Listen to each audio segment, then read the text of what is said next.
how you're going to disseminate the information and how you're going to use it in your, it's like in your community, right? So like in the engineering department, we have summer engineering camps for kids. So maybe you could do just a little module there. Broader impact. Broader impact. Yeah. That's it. So sometimes it can just be directly an extension. Okay, next slide. Getting closer to the end here. So the balance of research, teaching, and service on all three of them in general, as an assistant professor, next slide, assistant professors will yearn to be left alone to do their work. That's heaven for you. Just leave me alone and let me do my work. Not in a negative way, not that you want to be antisocial, but you need time alone. And you're not always going to be getting it on campus. That's why they take it home. Work on the kitchen table. So close your office door. Close your office door. Yeah. Okay, next slide. We'll wrap things up here pretty quickly here. So positioning yourself, what are you guys going to do right now? All right, what are you going to do right now to prepare for that position? It's extremely competitive. Extremely competitive to get a tenure track professor position in the United States of America. I mean, even at Oakland, you know, we're a very good school. We're not the highest profile school. Easily 150, 200 applicants for a single assistant professor position. High profile schools, Purdue, MIT, it's very, very competitive. And so what you have to do is think about how can you differentiate yourself from everyone else. So we're going to talk about that in the next slide. We may have covered some of these. I'm just going to read the first one. How important is your research topic? One of the things that they're going to look at as an assistant professor, you're going through that interview, they're going to ask, you know, Todd gets up there, he's got his this is what he did for his dissertation. They're going to look and think about, I wonder how much money this guy's going to bring in. What is now I'm speaking from engineering, there might be different constraints, but from engineering, science, and STEM, they're looking at, I really don't care too much about if you're going to, you know, have this amazing new theory, how much money can you bring in through your research? So you have to think about that now, because the topic that you pick now may or may not be what you work on. It actually wasn't the case for me too much, but there's a good chance that it will be. You're developing your expertise, and so you want to just think about that carefully. What is the capacity of you, or what capacity do you have to get what's called external funding? It's just something to think about. They're going to be asking you those questions, or at least thinking about that. How important is grant writing experience? It's really not that common that graduate students get involved in grant writing. Oftentimes, as a postdoc, you can do that. So if you finish your PhD and you go to a national lab, for example, then you have an opportunity to do some grant writing, and that's very meaningful. Mm-hmm. I think when I did a postdoc, and I had kind of a unique situation where my advisor from my university had, when I started my postdoc, coincidentally I started working with someone at the location of my postdoc. So every couple of weeks he would come into town and I'd see him. And I was fortunate, I got a grant in my postdoc, and he came into my office and he said, now you have a future. I was like, I did all this stuff to get here, and now I have a future, you know? Like, you didn't believe in me, you know? Like, that whole time. And I mean, he says it joking, but he's kind of serious, you know? Like, now you're going to be able to get a job, and you're going to be able to do something, because, you know, they say it's like the easiest way to get more funding is to already have funding. So you're, you know, like, it's, you got to have your basis, and that's how you go. So I think that's really important right now. Sure. Especially with budget constraints and everything. If you're not going to be able to bring in the money, you're not. Yeah. And by the way, postdoc, it's just, you know, after your doctorate degree, so you'll go somewhere and you will work, you're a doctor, but you will work in harmony with another professor. The money is really not much, generally, but wow, is it an opportunity to write grants and to publish. Publishing, I mean, you can think of that as your form of currency, really. So, how important is teaching experience? We kind of covered that, you know, so how do you get it? We covered that. And we actually covered, should you be the first author for your publications with your advisor? And again, it depends upon the situation where that advisor is. It all depends. Yeah, basically what you want to do is try to think like the hiring committee. Because the hiring committee is looking at, say, 10 or 12 different applicants. I mean, 150, yeah, but it comes down to 10 or 12. They'll weed it, yeah, they'll narrow it down. And we're making really, really refined decisions. We're trying to figure out, are you going to be a successful professor for us?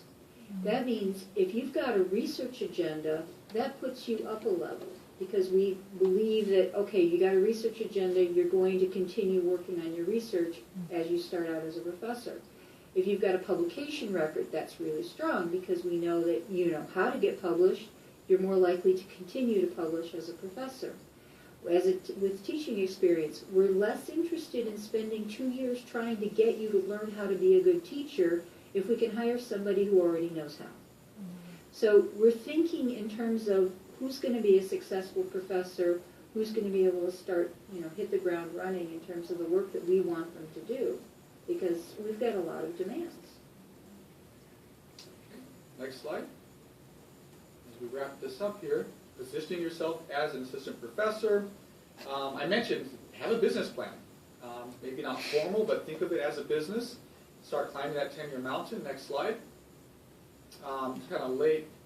What are the different professor ranks? Just so you know, I mean, I think most of you are familiar with that, but you come in as an assistant professor, and this is not always the case, but generally an assistant professor, then with no tenure, then associate professor, and that's when typically that's associated with having your tenure, and then after some time you become full professor, and then there are other ranks beyond that, but those are the three main ones.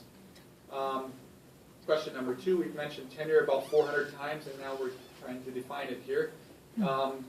It's permanent. It's just considered a permanent position, and there was a reason for why tenure was around. I mean, I'm not sure when it first came into being, but oftentimes think about this: if you have 1640. That long? Wow. Okay. So imagine a professor has a really, really controversial but extremely interesting theory. They're really concerned about their job, though. So they don't really disseminate that. They don't share this very interesting idea with people because it's controversial, and they could lose their job over that. We don't want that. In the university, we want people to be sharing their ideas, and so one reason, maybe you can add to this, I don't know all the history of it, but one reason why their tenure came about is because we want to protect professors. We want them to feel free to let these ideas out, and don't worry about your job. We've got your back. Is there anything else to add on that, or is that? Well, it was originally developed as a way for people who were doing religious work, which is what a lot of professors were doing, to keep from being beheaded as being Beheaded. So it's gotten a little less dramatic. Yeah. Great. Okay. What are the criteria? We covered it a little bit, but I mean, you're publishing, you're teaching, not so much your service. Although if you have 0 service, that doesn't look good. So you just have to have a little balance there. What is the timeline? It probably varies from case to case. 6 years, I believe, is what it is for us between the starting and that review. That's pretty typical. Pretty typical. Okay. What is a CV? Your curriculum vitae. Your life. Your curriculum life. My definition is it's just an extremely extended resume. Okay. It's your resume on steroids. You're covering a lot of different parts. There is something called the dossier that you will put together, and that contains your CV. But for your CV, I actually scribbled down some of the parts in mine. Obviously, your education, your employment, your awards that you had, funding, your service activity, relevant experiences, your teaching, the list of teaching courses that you taught, your teaching statement, and your research statement, which we'll talk about. That's Patents. CV. I included it, yeah. Yeah. See that. Yeah. In ours, yeah. Small. But we have that. Patents, and students that you advise, and of course your publications. Yeah. That's what we have typically in Yeah. our. When we do CVs, we try to organize it in the way that it's going to be looked at for tenure. So we have one section that is about scholarship and everything that's within scholarship. So grants first, obviously, articles, book chapters, conference presentations, other publications. Once you get down to that point, they don't count as much. Then all of the material about teaching, so what you're teaching, how many courses, how many students, how many dissertations, etc., and then service at the end, because that's the typical organization. So those are the parts of it. Your teaching statement, what does that look like? That also is going to vary, but I'm thinking that one of the things you want to communicate in your teaching statement is, what is your philosophy? How do you generally approach your teaching? But also, you want to match that to the school to which you are actually applying. So you carefully look at that school. What are their needs? What are their interests? And fit that, to what their needs are. So look at what are the courses that they have in their course catalog and which ones can I teach. Mm-hmm. Coming into Oakland, I would immediately feel prepared to teach these courses. Mm-hmm. And then in mine, I did that. I looked at in the industrial engineering department, I could teach these 5 courses, and I'd be willing to develop further courses based on my research and topics such as, these other courses that I could teach. Mm-hmm. And some universities, they asked me for a course outline. If I were to develop a course here, what would it be? And so I had a little outline. And others want your philosophy. So how do you incorporate things in the classroom? And that's where the most value, I think, is if you're a TA or something, a graduate student, you'll have some ideas of experiences that you can incorporate in that. It's usually not good to say that you hate your students in those. You tend not to like that too much. we covered startup package, okay, on point 5. How should it be negotiated? That's just, it's a skill, it's an art, but you do want to ask for the moon, in my opinion. Question 6, what should you expect during the interview process? I think Dr. Smith brings this covered. Yep, go ahead. Package. Yep. I think, especially in engineering, if you can make a list of what you want and say how you're going to use it both in research and in teaching, that's the benefit. It's not just for you, you're using it for the school too. And so I think that's a good thing, especially in sciences. And I interviewed with Lorenzo, and he told me, he said, what do you need? And I said, well, I need this and this and this, and my dream would be to get this and this. And he said, ask for it. And you know what? We were getting a new building, so like, Yes, you asked for a new building. Yeah, I know. But I mean, then they said, well, we have this new lab and we have this money, and it's to go to teaching equipment. But are there things that you want? And I said, this is what I want, and this is how we can use it in teaching and research, and we got it. Yeah. So. And having that case is really helpful because they have to justify their budget. So if you've justified their budget for them, that makes it easier to make it happen. Like Lorenzo said, this is the one time when you actually have an opportunity to ask the administration for money. Later on, once you're hired, they are much less motivated to give you anything. Right. So this is one chance to get But something. now, if you say I need like $1 million, Yeah. but get within reason, like what you need to be successful. What's the most you need successful? So they extend the offer to you. You get the offer, but it's like $15,000 below what you really think you should be getting. Is it appropriate to come back and negotiate? And my answer is absolutely, it is. There's nothing wrong with negotiating your salary. That's after they extend tell you that they want to have you. Nothing wrong with negotiating your salary. So, what constraints are there for summer activities? This is kind of interesting. Do realize you're on a base salary at Oakland. You're on a base salary. You can earn up to for engineering up to I think 45% of your base salary, through grants. So when I write a grant, or when I used to write grants, I would say, okay, here's a grant. $120,000, and by the way, I'm going to pencil in $15,000 for my summer support. I don't know how it is for you guys, but it's that easy for me.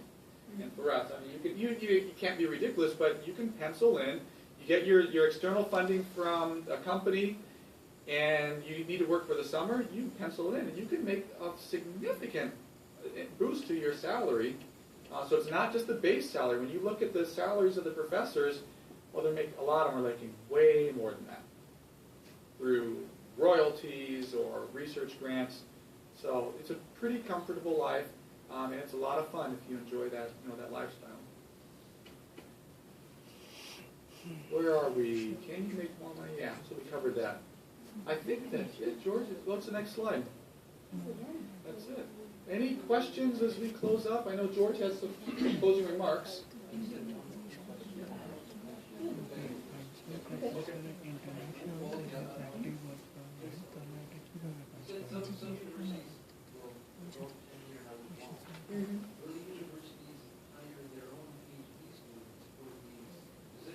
No. Well, they do. For engineering, we have. If you go somewhere else and then come back, they will. But universities look bad when they hire their own graduates. Agreed. Although we do have some of our professors, they're exceptional, but generally, yeah, it's absolutely true. It's, they don't. The reason is because they want new ideas. So that's why you have to go somewhere else, and then you can come back. If you came through university, there's probably someone already there that has your expertise, right? Yeah. So your advisor has your expertise, so that person's already fitting that little niche in your department. In this case, your advisor might be, there might be retiring or something else. Right. Or I know people who have gone and done a postdoc someplace else and come back. Yeah, I wanted to ask because I'm a part-time instructor, and if I graduate and I get my PhD, so I wouldn't have a chance to become an assistant professor at Oakland. Ooh. Well, We do bump people up from part-time to assistant, but you have to have a position that you're filling. Okay. And that's a little tricky. It's really hard for us to budget an assistant professor into a part-time position because it doesn't exist that way. But if you're a part-time instructor at Oakland and there's an assistant position, that would make a lot of sense for you to apply for. And I can think of at least 3 professors in my department who worked their way through that way. Does industry experience ever count toward applying for a teaching position, or you just don't look at it? absolutely. Oh, It's yeah. a big. It's huge. I put in about 10 years of industry before I got here, and I cannot tell you how many times I referred to it when I was teaching my classes. When I was in industry, I had this and that. So it's very meaningful, not just from a research standpoint. That's good because you have connections, and now you can go back. But from a teaching standpoint, if the school cares about teaching, that's how you enrich the whole classroom.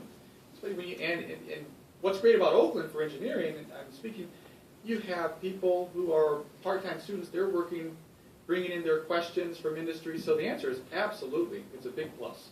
In my mind, you look at those CVs. Someone who's applying for a teaching position should highlight this in the Absolutely. Salesmanship. I didn't hear anybody mention external reviewers. Yeah.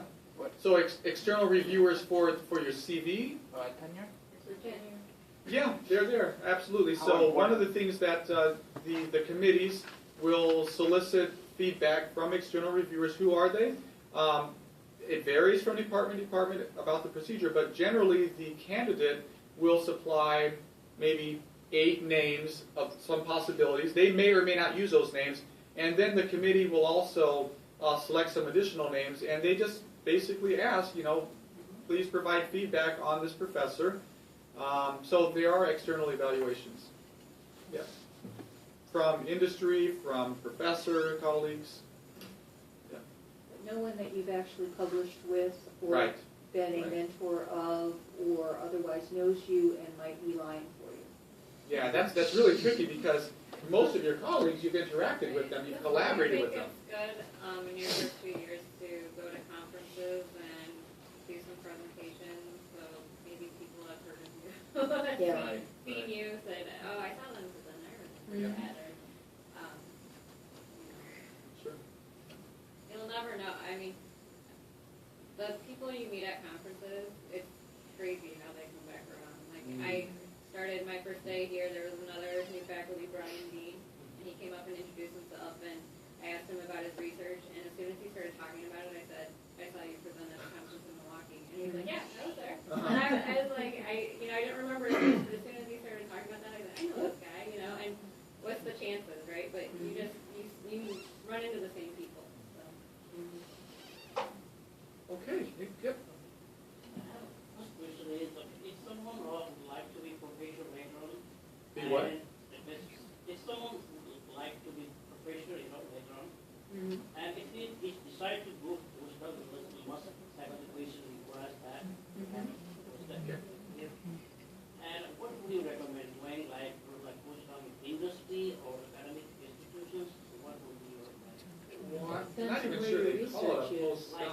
I'm not sure they call it postdoc in industry. I mean, like a national lab, I think those are really the places where you want to go. Or what was the lab that you went to? I was at the Rehab Institute of Chicago, which is a rehabilitation hospital, but the program was affiliated with Northwestern University. So it was, and they actually had all the universities in Chicago have labs in there. So it was a whole bunch of research.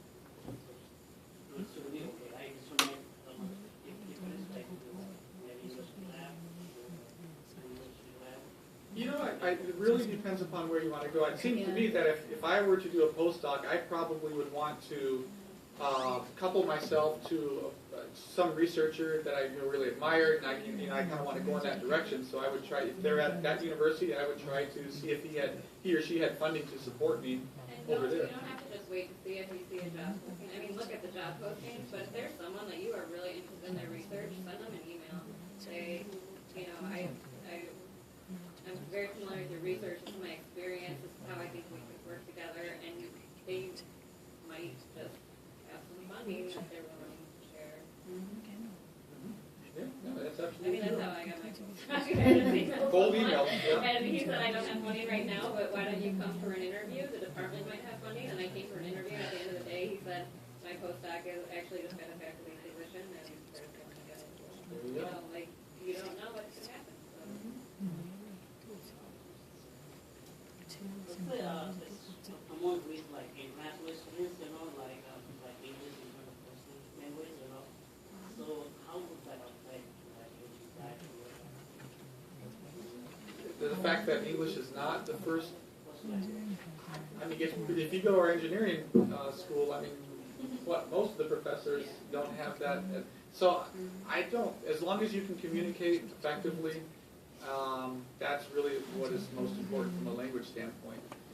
And this really speaks to the value of the university, diversity, right? And learning from people of different cultures, and so I don't really see that. I see that as a plus. Question over here somewhere? Yeah, I just wanted to know how important it is to have postdoc. Like, if you are looking for It depends on the field. I think even within engineering, it varies a lot. In biomedical engineering, I would say almost no one gets a tenured faculty position without doing a postdoc. But in industrial engineering, I think a lot of people probably have some industry experience maybe before they went back for their PhD, but don't necessarily do a postdoc before they start.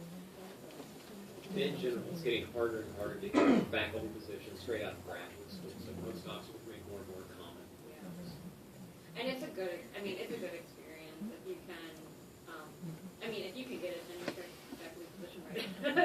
If you can get it, don't turn it down for a postdoc. but the postdoc for me was a really good experience because I had 2 years, where I was, the expectation is that they'll fund you for the first year and you're supposed to get your own funding for the second year. So that's hard to do. It's hard to get a grant in 1 year. But I knew that as long as I performed well in my first year, they would probably renew for my second year. So I had 2 years just to work on research. And I was lucky. I did get funded for my second year. And then when I had that funding, then they asked me, my postdoc advisor said, I have this course that we need someone to teach. Would you like to teach it? Well, then I got some extra teaching experience, but in a relaxed, under control setting where I wasn't concerned about tenure and what I needed to be doing. And it made it all easier once I came here. I'm in the routine now of doing all of those things. Now that it's my sole responsibility to be working on my career path, I have some of that experience. I'm not just thrown in. I had someone guiding me and working on that for those 2 years. So. If you do a postdoc, I would strongly consider doing one that's either 2 or 3 years. There are a lot of postdocs that are 1 year. The problem with that is by the time you actually get there and start to get settled in, you're on the job market again. Yeah. And so usually if you do a 2 or 3 year postdoc, you have more of a chance to get more accomplished and actually set yourself up for better success when you come out. How many applications do you expect the person to have to hire me into the We're hiring in the psychology department right now, and we put our ad up 10 days ago. We have about 65 applications, and the number of publications ranged from 0 to 58, I think is the highest we have. And so it really depends a lot on the field. I would not, no. Well- I wouldn't, no. If you were in a really innovative field that the research itself is just beginning to take off, I wouldn't have as high an expectation about publication. If you were in an area where the research that you're doing is a more long-term process than simply publish, then that would make more sense in terms of why you don't have any publications yet. And if you're coming straight out of graduate, you have your dissertation, you don't have any postdoc research experience, you probably haven't had a chance to publish your research yet. Yeah, depends upon where you're coming from. So, just out of your PhD defense, you maybe have 1, 2, 3. That's fine. But if you're 15 years removed from that defense, and you have 5, that's what happened during all that time. So they look at also, when it was published. And also what author you are. Sure, I think when I interviewed, I might have had only 4 actually published, but I had probably 3 or 4 more in the system, and almost all of them I was first author. So, whereas I could have had, a whole bunch where I was not first, where I just contributed. And the challenge here too is you have to keep in mind that publishing is not something that happens quickly, especially if you're trying for a decent journal.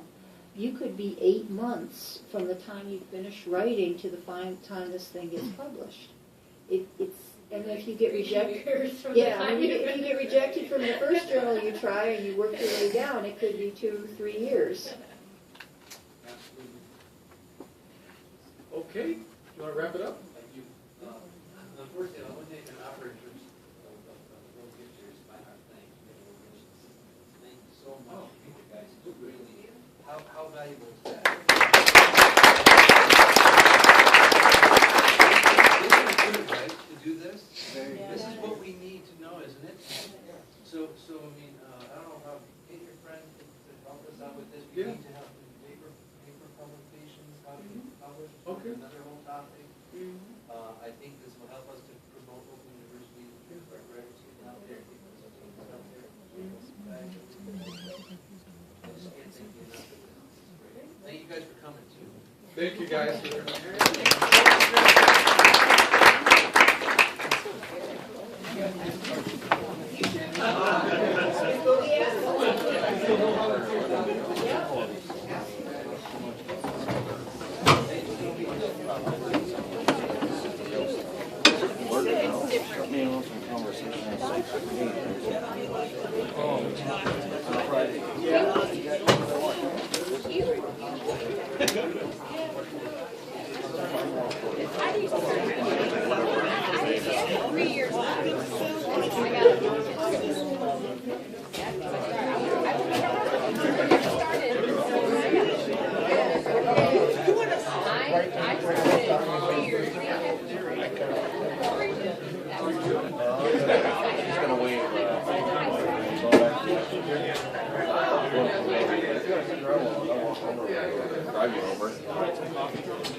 Yep, have a good weekend.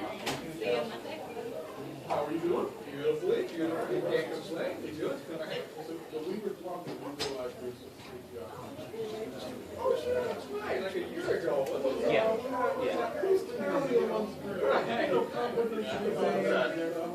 So, do we need to set that up with, what day? I mean, just send me an email. Okay. And I'll have my mail. Okay. Okay. All right, let's do it. Send me an email. Cool. All right. Yeah. Thank you. Hey, Ron. Man, I was surprised to see you there. I thought maybe a long drive. No, man, I never have time to work. I coach, so that's like the time to rest. So now it's instead of playing, I go like that. Oh, tell the truth, that's not what it is. Because that's really what it is. Girlfriend in plan. No, that's how it works. Wait till you get a job and you just keep looking at the house.